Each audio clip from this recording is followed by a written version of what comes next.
for Waverley, just showing you how to buy a ticket to come through to Linlithgow. These are the ticket stations. So you come here, press Linlithgow, and over here you'll see it says adults 1. If you want to add it, you just hit that. So you've got 2, press here to pay now, come over to here to put your card in, put your code in there.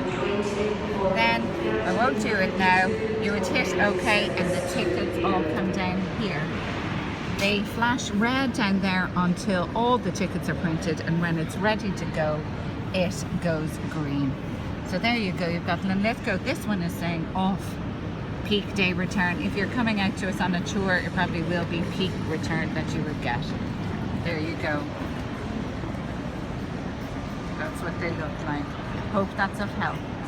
Thanks, Emma from Mary's Meanders.